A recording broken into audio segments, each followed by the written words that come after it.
this on. And if everything works out. Perfect. And I think this is what we're using. These are going to save. There we go. All right, shalom to you, and then shalom to the people in cyber world online joining in. So this week's lesson is kind of cool because we get to kind of go back. So if you haven't been if you haven't read through some of the stories, I try to give like a recap of what's happened like in previous chapters or in previous books, so that we kind of all stay on the same page, because I know everybody's kind of reading at a different pace, and we're in 1 Samuel, so it can kind of get a little weird.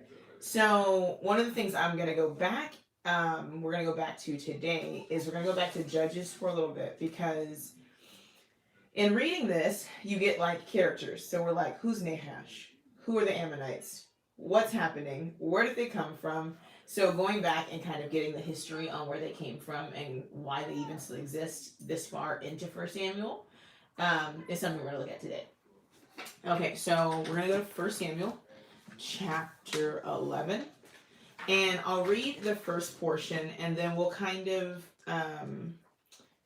do some of what I normally do when I'm kind of looking at what I'm going to teach, because I actually do have an actual lesson that goes with this, but I want to give the background first. So first thing is, if I ask most people who are the Ammonites, people would say, I don't know. If I ask where is Jabesh Gilead, most people would say, I don't know. So let's look at where Jabesh Gilead is.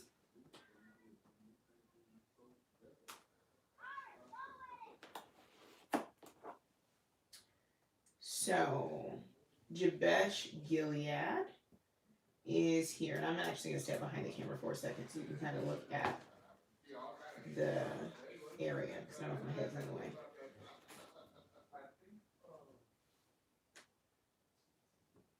So it's on the right side of the Jordan. It's a little blurry, but I'll let you look at it.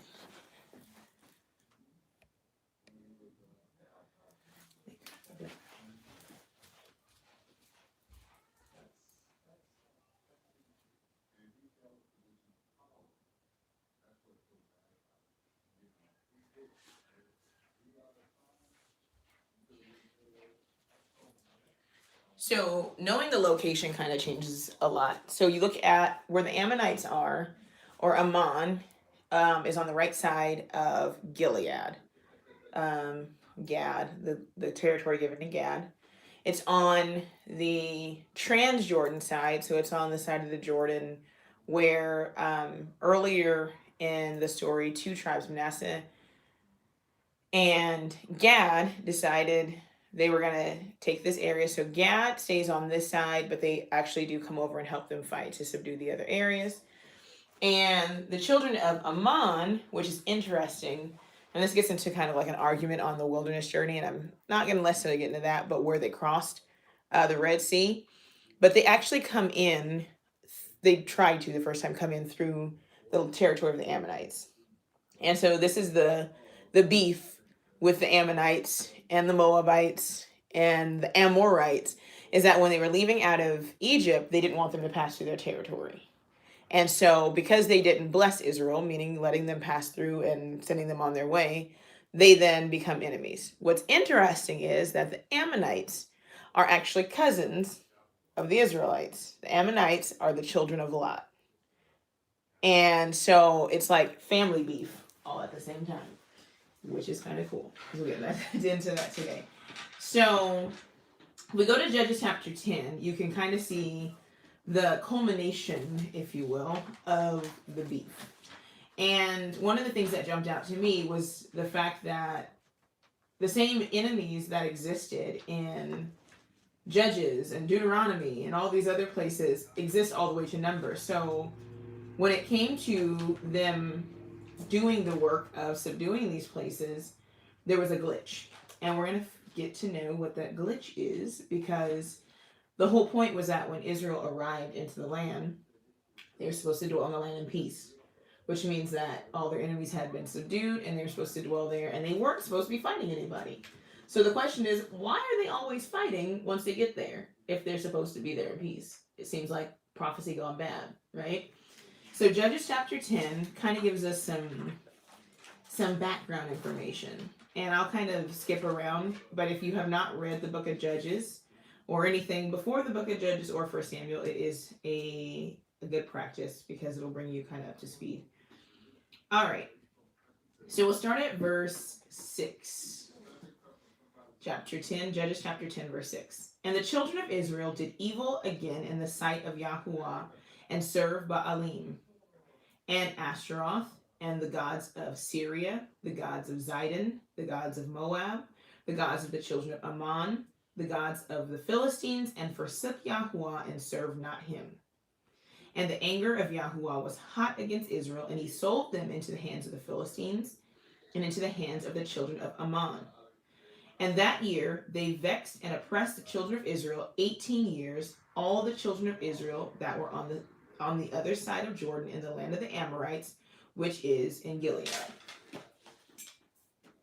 So on this side, right?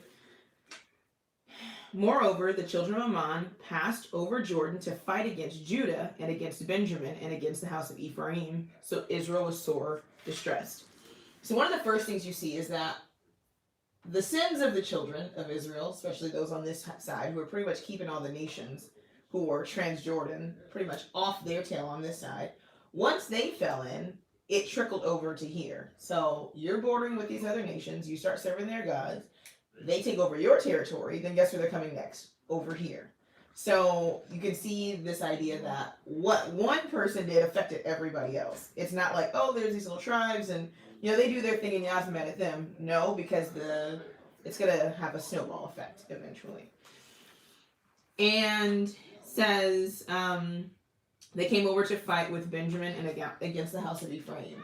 So Ephraim, and if you go down, you'll see Benjamin. You have Issachar, Asher. Can I move up? Well, there you go. There's Benjamin. Right down there. So they came in to fight. And the children of Israel cried unto YHWH, saying, We have sinned against thee, both because we have forsaken our Elohim and also served Baalim. See how it's funny how they always know exactly what they did when it's time to come clean? Oh, well, we know exactly what it is. It was the Baal thing. We know. Right. And YHWH said unto the children of Israel, Did not I deliver you from the Egyptians and from the Amorites and from the children of Ammon and from the Philistines? So when we look at this idea of Yah delivering them, right? He's already done it. So you literally went right back into bondage after I freed you out of bondage. Huge problem. Huge. So you're calling on me again to do something that I've already done. And you go, the bondage is not just the physical bondage, but you put yourself in bondage, because when you start serving their gods, then you subject yourself to the treatment of them and what they do and how they act, right? So the Zidonians also and the Amalekites and the Moabites did oppress you. And you cried to me, and I delivered you out of their hand. Yet you have forsaken me and served other gods. Wherefore I will deliver you no more. This line right here is one of my favorite. He says, Go and cry unto the gods which ye have chosen. Let them deliver you in the time of your tribulations. You know what? I'm tired of you. How about you go to the ones that you've been going to and serving and see if they're going to deliver you. And the children of Israel said unto YHWH, We have sinned. Do thou unto us whatsoever seemeth good unto thee. Deliver us only, we pray thee, this day. And they put away the strange gods from among them and served YHWH, and his soul was grieved for the misery of Israel. Then the children of Ammon were gathered together and encamped in Gilead, and the children of Israel assembled themselves together and encamped in Mitzpah. If you've been following the lessons, you know where Mitzpah is. And the people and princes of Gilead said one to another, What man is he that will begin to fight against the children of Ammon? He shall be head over the inhabitants of Gilead. The reason why I'm giving you this story is because it's literally a repeat in history. What we're getting ready to read is the same exact thing that already happened. Nahash is coming. He's an Ammonite. He's coming to Jabesh Gilead, and he's coming to do the same exact thing that happened in Judges. And they're doing the same exact thing. They had fallen into idolatry. They asked for a king. They didn't want anything to do with Yah. And then all of a sudden, here comes this cry. Do something about it. We need your help. And so what I want to show is the cycle of things. one of the things we're also going to point out, and I'm not going to read through it, but Jephthah, if you haven't read chapter 11, Jephthah was a Gileadite, and his mother was, he was the son of a harlot, pretty much. And his brothers hated him. And so the past couple of weeks we were dealing with how the tribe of Benjamin had, the tribe of Benjamin was a reproach amongst Israel.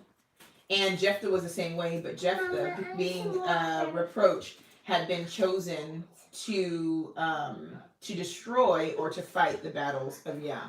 So you're going to see a parallel between the condition of the people, Jephthah being a reproach, and then the people actually crying out to the person that was seen as a reproach, like the Benjamites had been, to come and save them by the hand of Yah. Okay, so we've seen this before, and the interesting thing that I want to point out just from Judges is that the adversary has no power over us when we're obedient. He has all the power, though, when we're on his side. When you sell yourself into bondage to the adversary, then he has power.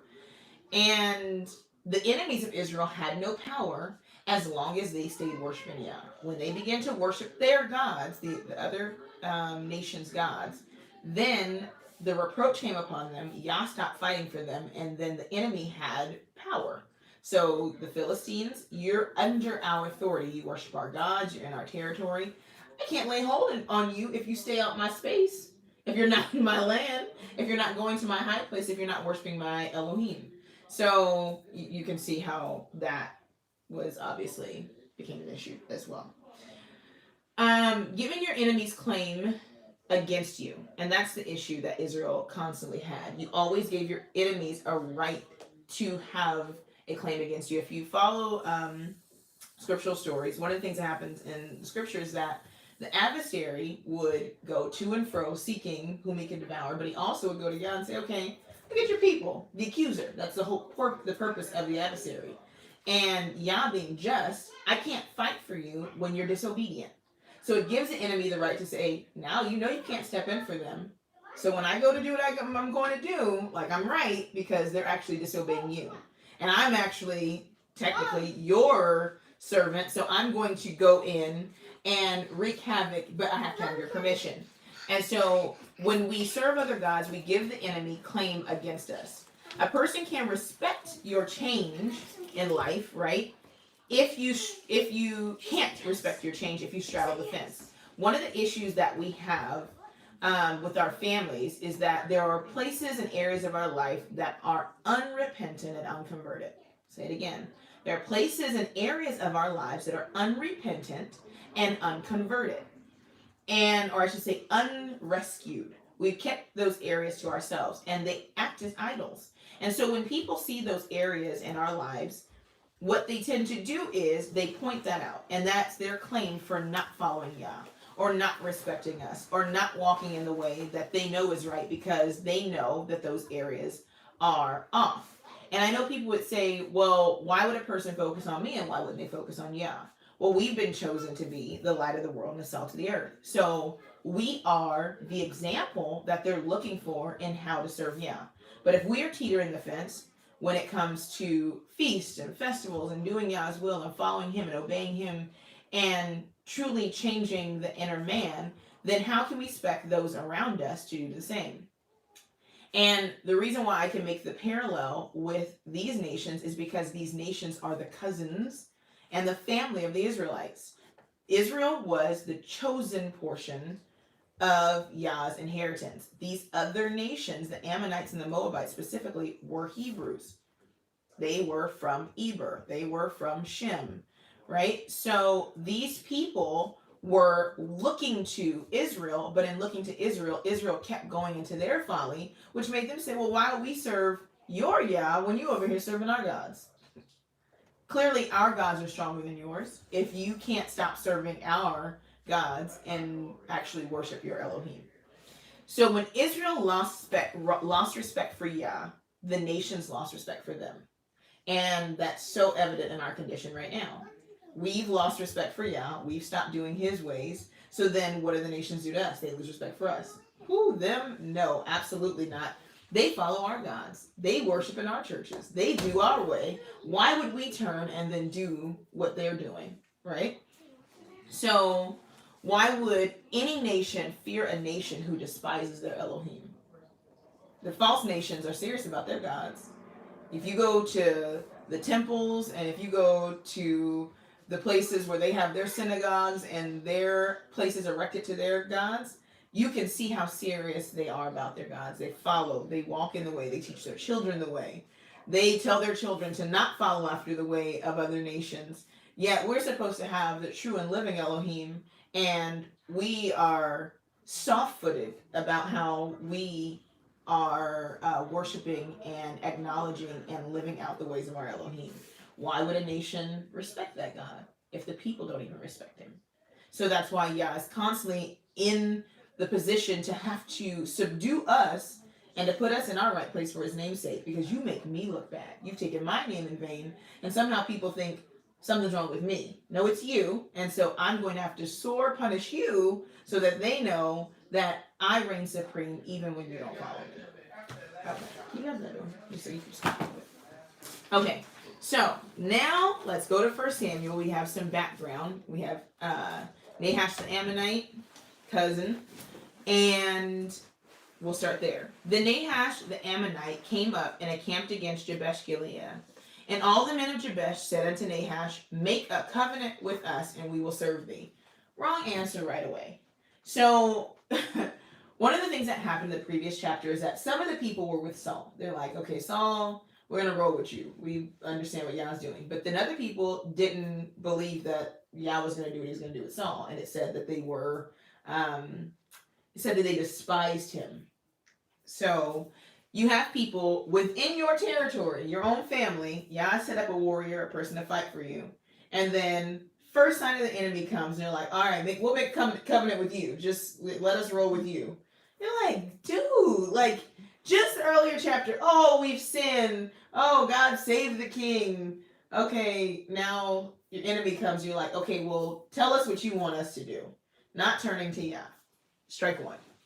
And Nahash the Ammonite answered them, because he's a thug, on this condition will I make a covenant with you, that I may thrust out all your right eyes and lay it for a reproach upon all Israel. When I first read that, I was just like utterly disgusted, and I was like, there has to be a translational error, because who just goes to a person that says, let me make a covenant with you? Like, look, I know you're coming, I know you want something, we don't have anybody, let's come to an agreement. He was like, okay, the agreement is, I'm going to poke out your right eye, and then we're good. I was like, dang, like, death, right eye, I mean, I get I'm alive, but now I have no depth perception. I don't know, this is kind of strange. And literally, the reason for that in antiquity was that a person who has no eye, missing the right eye or the eye, won't be able to fight against him. So he was like, I don't trust you. Because as soon as you turn to Yah, as they've seen in the past, then you're going to rebel and you're going to come against me. So, how about this? How about I poke out your right eye, and then I don't have to worry about that, and I don't have to deal with you or your Elohim. And what had happened is, before he got to the territory, before he got over into Jordan, he had already done that to the tribes that were on this side. So history says that only 1,000 men made it out with their right eyes. 1,000 warring men. And so these were those men that were in Jabesh Gilead. They had escaped the first eye poking out excursion. But the men on the other side made the covenant and had their eyes poked out. And so he was on a conquest, if you will. He was like, you know what, you're going to give us this territory, we're coming in, and if you don't comply, we'll kill you. And if you do want to comply, you're going to lose your right eye. It was like a lose-lose situation to me when I was reading it. I was just like, I don't know, like, how does this work? Do you just get in line and then somebody poke your eye out? Like, the whole process seemed just like morbid and disgusting. But it showed you the disdain that the children of Ammon had for the children of Israel. They hated them. You wouldn't even do that to your worst enemy. You're like, it's the disdain for them. So goes back to when they asked to pass through the land. No, you can't pass through the land. Let's make a covenant. Yeah, let me poke out your right eye. It was like, you're not trying to be compliant in any way at all with Yah's children. So the response in verse 3 was, and the elders of Jabesh said unto him, give us 7 days respite, that we may send messengers unto all the coasts of Israel, and then if there be no man to save us, we will come out to thee. Their response was, all right, we're going to call our brothers. We're going to see if we can, I don't know. Okay, just give us 7 days, which is weird. You're going to poke out my eye, but you're going to give me time to find somebody to possibly fight for me. I don't get it. In the most honest sense, I'm like, it's a strange relationship, and I think a lot of us have those strange relationships with family too. So as strange as it seems, you have people who are like always trying to prove a point on how you're doing something so wrong, and so yeah, take your time. You're not gonna find anyone. You're mine. Your eye is mine. It was a setup, and they didn't trust Yah, because clearly to find someone to save them was not the proper thing they should have did. Let us cry out to Yah so that he could save us. They had got so far away from seeing Yah as their savior that they were literally going to search out somebody to fight for them. Verse 4 says, then came the messengers to Gibeah of Saul and told the tidings in the ear of the people, and all the people lifted up their voices and wept. So they were like, now everybody's torn up. And you're like, okay, us on this end are like, cry out to Yah. Like, this is, at any moment now, this would be the right response. So they weep. And verse 5 says, and behold, Saul came after the herd out of the field, and Saul said, what aileth the people that they weep? And they told him the tidings of the men of Jabesh. One of the another interesting thing about Saul is that Saul's still a good guy. He hasn't went rogue yet. And he is amongst the people. He's not like off in some ivory tower. He hasn't built some like castle on top of the hill where he's inaccessible. He's literally still doing normal people work.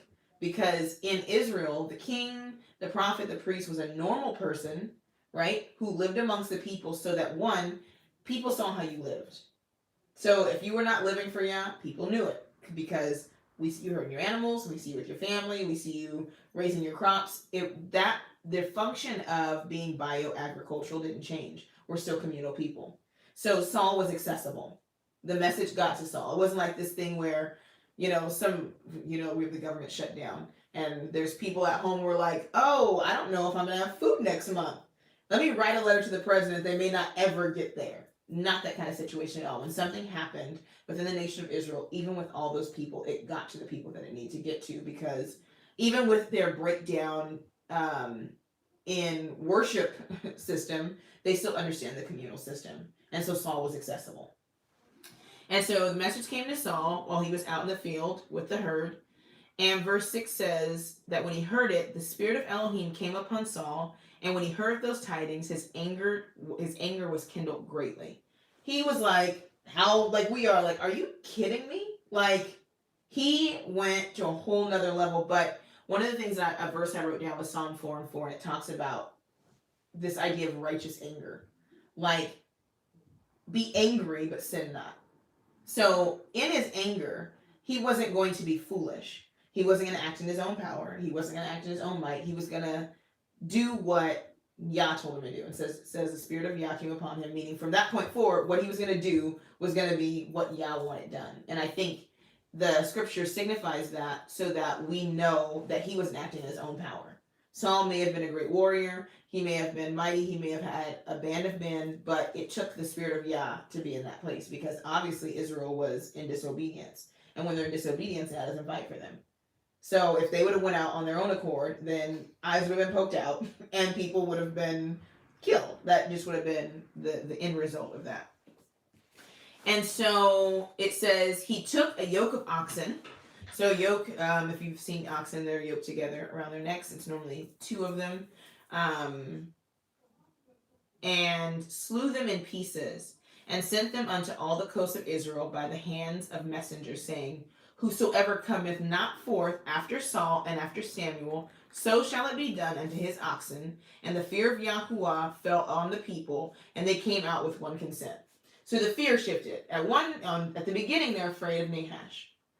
On this end, they're afraid of Yah. Why? Because when it came to oxen in the Israelite community and in just the Near East community in general, ox were used to cultivate the land. They were used to tread the threshing floor. They were very, very important. If somebody killed your ox, you didn't eat. So now you're going to die of starvation. So it's like an ultimatum. You want to get your eye poked out and serve Nahash, or you want to fight for Yah and with Saul and Samuel, because it's who Yah's chosen during this time, or starve. You're going to die by starvation. Because if I kill your yoke of oxen and all your oxen in the land, you won't be able to eat. Can't plow the ground, and it's going to be terrible. And oxen, sheep, cattle, they were wealth in that time. So now I'm going to take literally the little that you have, and it's not going to be a good look. So they began to fear Yah and follow after Saul and Samuel, because see, they were looking for who they wanted to follow. It's the nature of the people. Of our people, we want to pick our leader, and Yah does the rising up and the putting down of leaders. And at this time, he had chosen Saul, and the people that didn't want to follow Saul, they didn't have a choice. This is who Yah is using as an instrument to carry out his work. Verse 8: when he numbered them in Bezek, the children of Israel were 300,000, and the men of Judah 30,000. And they said unto the messengers that came, thus shall ye say unto the men of Jabesh Gilead, tomorrow by that time the sun be hot, ye shall have help. And the messengers came and showed it to the men of Jabesh, and they were glad. So, a couple of things. That's a lot of people. 300,000, so 330,000 men. Meaning of fighting age, because remember you couldn't just send anybody out, so they had to be within the fighting age. And they sent messengers and told them, okay, tomorrow, it says before the sun becomes hot, like first thing in the morning, we'll be there. The sun won't hit noonday. It will not hit the hottest part of the day before we get there. So you have a time frame when they were coming, and the message came to the man of Jabesh. And so it showed a camaraderie between the tribes, even though they were in their respective territories. They still were keeping the brotherhood that was set forth when they went out to fight. The whole pact that was made, when you get into your land, if your land is settled, that's all fine and good. But if somebody comes against your brothers in the surrounding territories, it is your responsibility as the tribes to fight with those brothers. Makes sense? Which is, how it should be. We fought for you to get the land, we got to fight to keep it.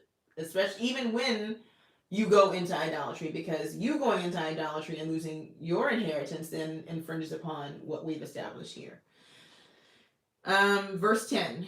Therefore the men of Jabesh said, tomorrow we will come out unto you, and ye shall do with us all that seemeth good. So then they sent the message to Nahash. Okay, we'll be out there tomorrow. We're going to come fight.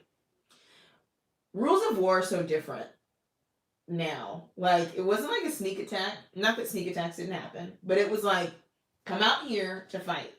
And then whoever fights, that's who wins, and then we're going to take over your territory and take all your stuff. This idea of somebody sitting behind closed doors and orchestrating and manipulating how something works and nobody really knowing what's going on was not the case then. War was up front. People knew where the battlefield was, they knew where it was taking place. It wasn't something that was necessarily a hidden matter. You didn't have, and not until later when the nation goes completely wicked, you didn't have kings sitting back making allegiances and then the people out there fighting. The king went out with the people to fight. So you would experience a lot less wars, especially in our westernized culture, if the president had to go out and stand on the front line every time there was a war. Mm-hmm. I don't think you'd just be sending people out to fight them. I'd be like, you know what? Maybe it's not that big of a deal. Maybe I don't want the opium and the oil over here.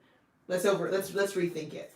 And so it kept senseless wars from happening, especially when you had to be the one to fight. And so when you see these nations go out, you see their mightiest warriors and their kings also going out to battle as well, because that's how it went in the culture of the Near East. Verse 11, it was so on the morrow that Saul put the people in 3 companies, and they came into the midst of the host in the morning watch and slew the Ammonites until the heat of the day. So they came literally in the morning watch, like as the sun was coming up. They were out there ready to fight. And they slew them until the heat of the day. And it came to pass that which remained were scattered, so that 2 of them were not left together. And the people said unto Samuel, Who is he that said, Who is he that said, Saul shall reign over us?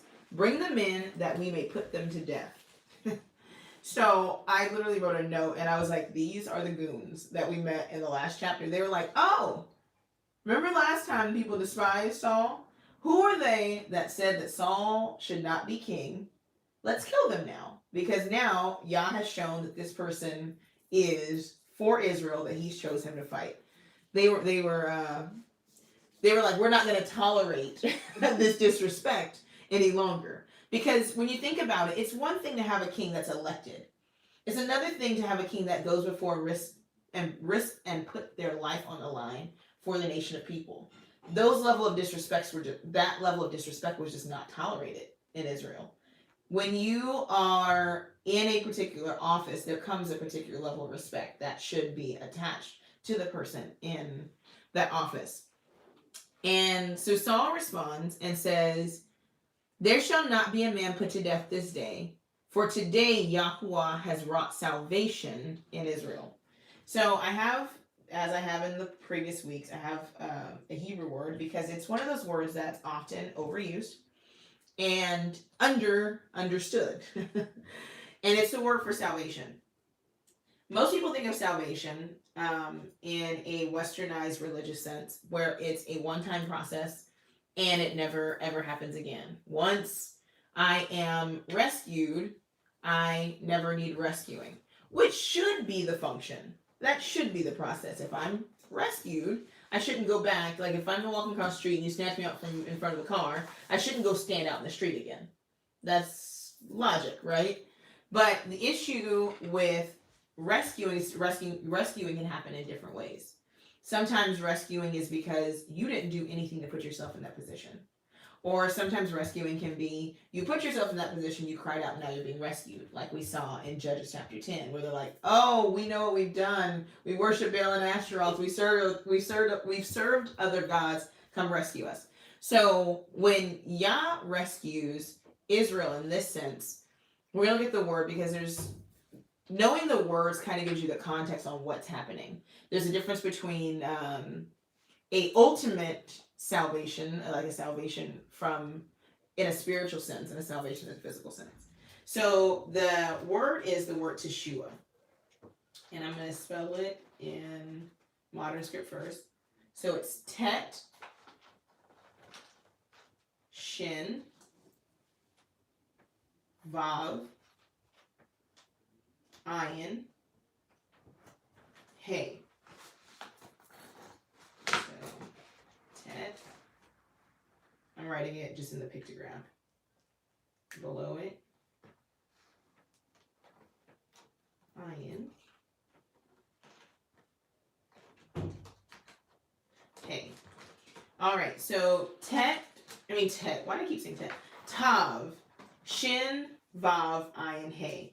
Tav is mark, sign, covenant. Shin, eat, consume, destroy. Vav, nail, peg, or to add. Ayin, eye, to see, experience. And Hey, lo, behold, the, or man with his arms thrown up.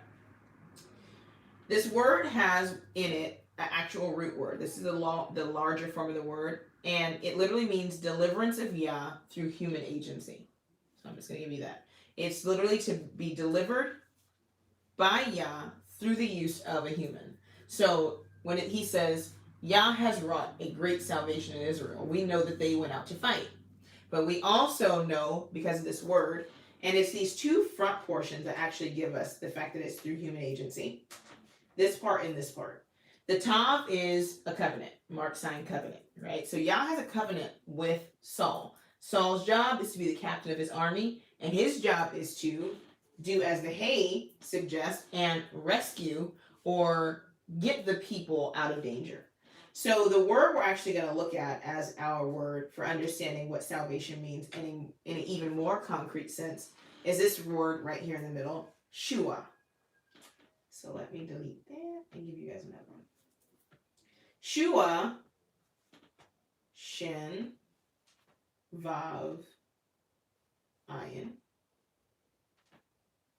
has to do with separating, so like the teeth, separating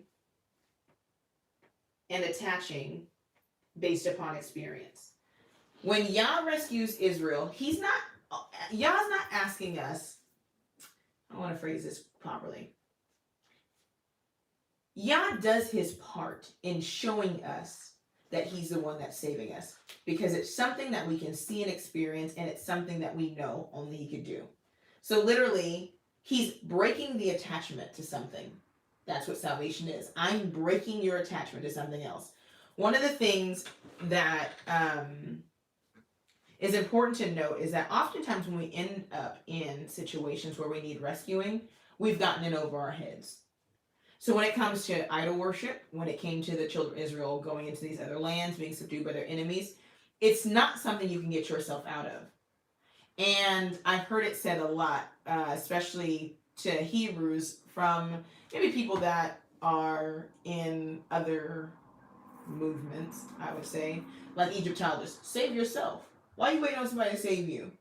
And I'm like, if that's the case, couldn't all black people just save themselves? Like, if we're all enlightened ones and we're supposed to be transcending, couldn't we all just transcend out of this oppression? Well, the reality is not so. Why? Because the situation that we've gotten ourselves into is much deeper than we can get ourselves out of. We don't have the power to be bought.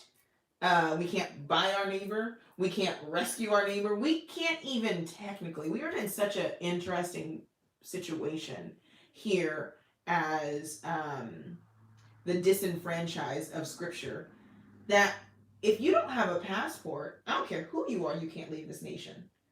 The hemmed-in circumstances of being transported into a land that's not your own and then being given relative freedom does not give you freedom. Like, you can't just leave. So we're in a situation as Hebrews, especially in this nation and pretty much everywhere that we are, where we can't, where do we go? To whom do we go? Can't go to Israel. You can't just go to a random place in Africa, which most people think you can. It's not what you think. You can't just up, because the issue is you follow you. So if you haven't fixed the very condition of the heart that puts you into bondage, where are you going to go? Wherever we go, we're going to need rescuing, because we've gone so far off of where Yah has for us to be. When we are truly repentant, then he rescues and takes us to a protected place, right? Okay, so this idea of Yah rescuing us is based upon us experiencing it. It's like, stand still and see the salvation of Yah. Watch me remove the peg or the thing that's fastening you to, if you will, the shin, the teeth, the destroyer. Watch me do it, because you can't do it. You're not strong enough for your enemies, because you're weak, because you're disobedient. So first there's prerequisites to salvation. But in the same sense, even in the weakness when they repent, they're still weak because they're not in a position to fight for themselves. But he's like, then I'll do it, because I don't want you to ever think it was you. Ever. That can't be the case. Okay, the next word that is a root of that word is Yeshua. Most people are familiar with Yeshua because it carries with it like Yahushua or Yasha, to save. And in that word, you see the hand. It's literally the idea of, now it's like a snatching out rescue. So there's the idea of rescuing, like unfastening you, taking away the stronghold. But then there's a type of rescue that literally means to like literally snatch you out of danger in the midst of it. So like a parent, you see a child, you're walking, dog comes, you snatch your child up and you pull the child into your arms because you know that the child was not expecting the danger. Oftentimes, this kind of danger is a danger that is because of the pursuit of an enemy. So for us, the necessity of a specific type of salvation is like the salvation from sin and death. That's an enemy we didn't sign up for. That enemy pursued us ever since the criminal negligence of Adam. He got everybody on the hit list of death. So the salvation from sin and death is something where I'm going to snatch you out of that. But it's also still your responsibility to not fall into other types of bondage. I can snatch you out of the bondage of sin and death. You can throw yourself right back into bondage that'll put you in a position to be killed and then ultimately separated from me. So the 2-letter root of this word, Yesha, Shin Ayin means the destroyer watches. We spoke in an earlier lesson about how to the surrounding nations, like the Canaanites and the Ammonites, they saw Yah as the god of war. And we talked about how their perspective shaped their understanding of Yah. If you're always against his people, then he's always against you. So you're only going to see him warring against you. So in the case of Shin Ayin, Yah is the destroyer. We often only see Yah as a deliverer because we're on the delivering side of Yah. But as a destroyer, the picture makes even more sense. So it's a picture of a shepherd that carefully watches over his flock. Flock is out eating, he's secured a pasture. But you know that anytime you get vulnerable animals into one area, that eventually something that's hungry is going to come. Nature is like, wait, the beasts of nature are waiting for the vulnerable animals to be vulnerable so that they can eat. It's like, it's their natural instinct. And so when a predator attacks, the shepherd destroys him. That's Yah's function for Israel. He's a destroyer. When a predator or when the enemy attacks, as the destroyer, he now turns into protective mode. Now I have to destroy that thing which has come to attack you. One of the terms that most people know is it says, and I'm a jealous God, right? People know that term, pretty much most people do. And it's Elohim Kana or YHWH Kana. And it carries with the idea of not jealous, meaning like you do things and it makes me jealous. Because Yah's like, I'll just kill you. I don't have to be jealous about anything. That's not the picture. The picture is this. It's the idea of, just like this, the destroyer, but like a brooding hen. I have chickens, and when they get ready to lay eggs, especially when they get broody, meaning they want to sit on their eggs and hatch them, they don't know that they don't have a rooster out there, so they can't have babies. So they sit on the eggs, and when you try to come get the eggs, they'll literally like try to peck at you, or they'll like ruffle their feathers, and they get all kind of aggressive. Some chickens are broodier than others. So the picture is that I am jealous over you, meaning you're mine. I'm here to protect you. If somebody reaches into this nest to grab you out, my job is to destroy them. And so why that's such a huge issue on the negative side when it comes to us when we pursue other nations and their gods and do things contrary to Yah's word is because the people that participate with us or help us participate in idolatry, he has to destroy them. You're mine. So I will kill them so that you come back here. And it works contrary to his redemptive work, because if he kills everybody because we keep going astray, then we're not being a light and those people aren't redeemed.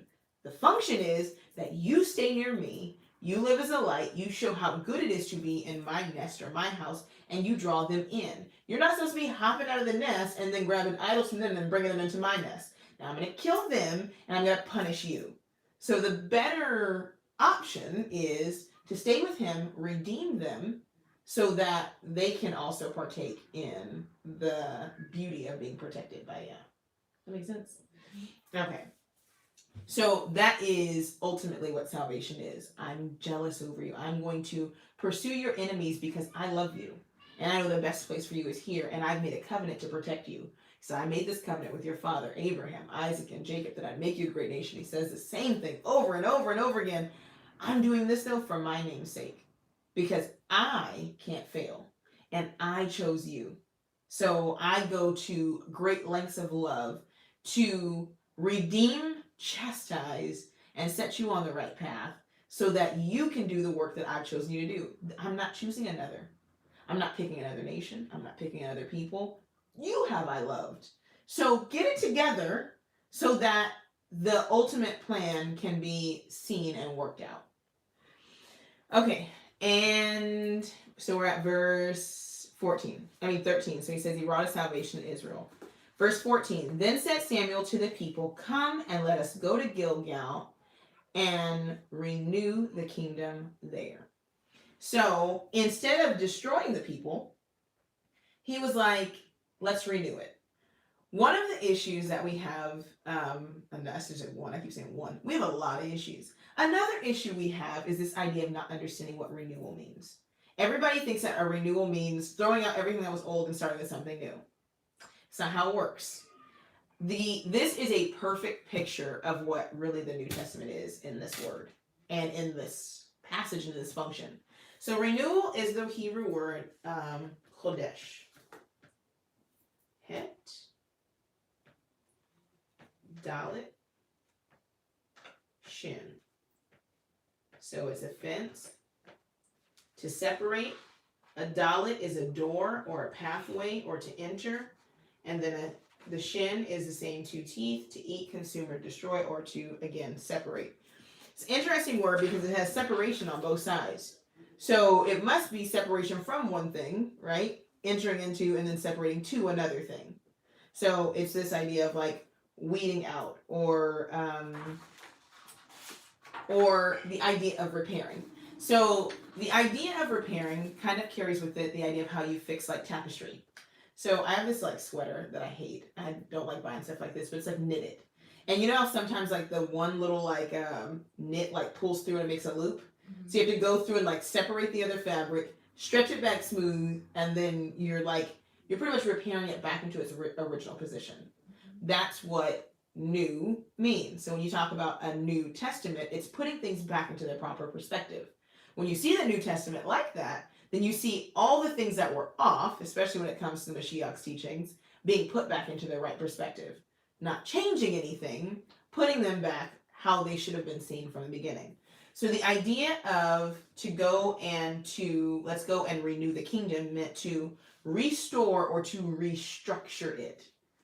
So when we started off, we had some people who didn't want to roll with Saul and Samuel.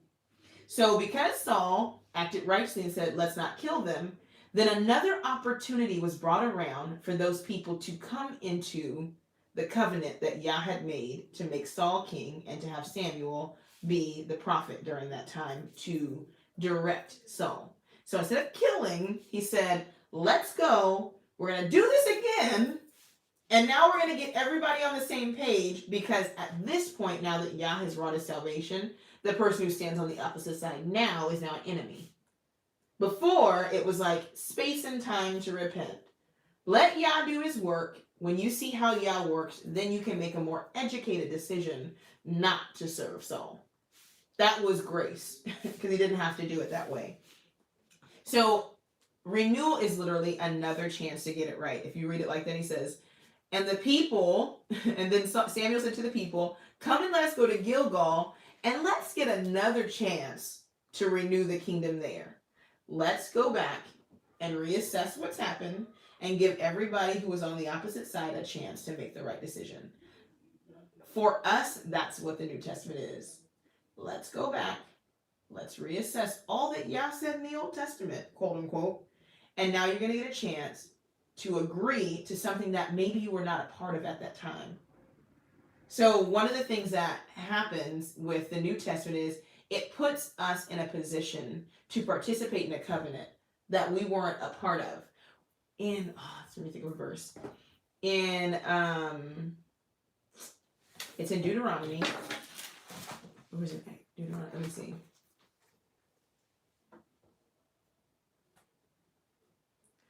And it talks about the people who are not here. And so often we want to remove ourselves from the covenant of Yah because we think it's an antiquated thing. Oh, I'm under this dispensation. I'm under this covenant. But one of the things that was said, where is it? Oh, give me 1 second because that's important.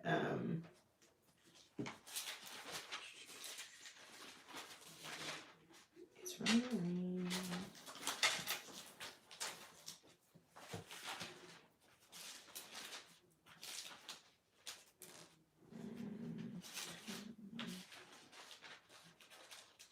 It's funny. Okay.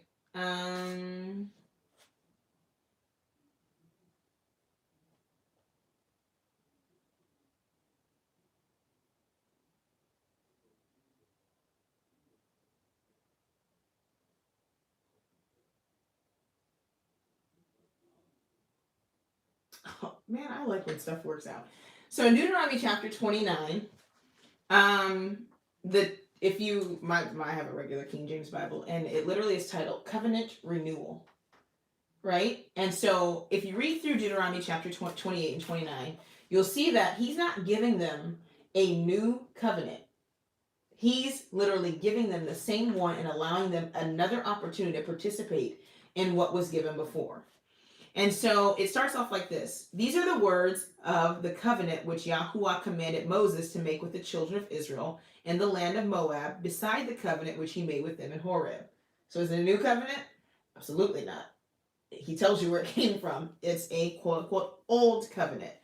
And Moshe called unto all Israel and said unto them, Ye have seen all that YHWH did before your eyes in the land of Egypt unto Pharaoh, and unto all his servants, and unto all his land.